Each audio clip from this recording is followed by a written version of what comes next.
update ng bayan, maasahan anumang panahon. Magandang araw po sa ating lahat, narito na ang latest update sa lagay ng ating panahon ngayon at sa susunod na 24 oras. Sa kasalukuyan ay nagpapaulan pa rin o nagdadala ng maulap na kalangitan na may mga kalat-kalat na pag-ulan ang Intertropical Convergence Zone o ITCZ na siyang nakakaapekto sa western section ng Mindanao kasama na ang Palawan.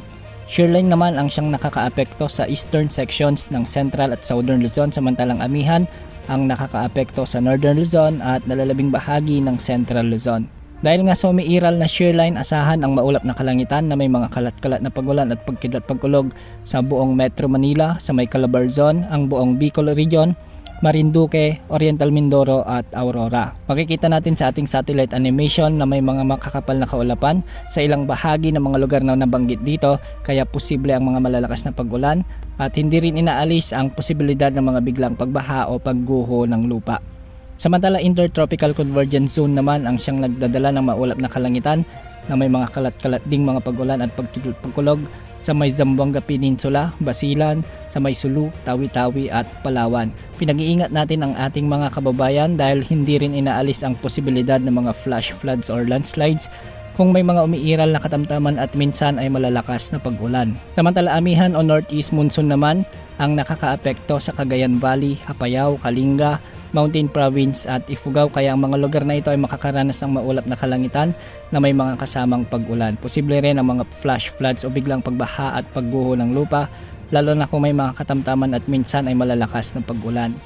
Sa Ilocos Region at nalalabing bahagi ng Cordillera Administrative Region kasama na ang buong Central Luzon ay magiging bagyang maulap hanggang sa maulap din ang mga kalangitan na may mga kalat-kalat na mahihinang pag-ulan. Dulot pa rin ito ng umiiral na Amihan. Para naman sa nalalabing bahagi ng ating bansa ay asahan din ang bagyang maulap hanggang sa maulap na kalangitan na may mga kasamang isolated rain showers and thunderstorms. Dulot naman ito ng mga umiiral na localized thunderstorms. Samantala, nagkaroon ng explosive eruption ang Mount Canlaon sa may Negros Occidental kaninang hapon. Pinag-iingat natin ang ating mga kababayan dyan sa epekto na dadalhin ng pagsabog ng bulkang Canlaon. Sa ngayon ay wala pa naman namomonitor na LPA o potential na bagyo na posibleng pumasok sa ating area of responsibility sa susunod na 3 araw.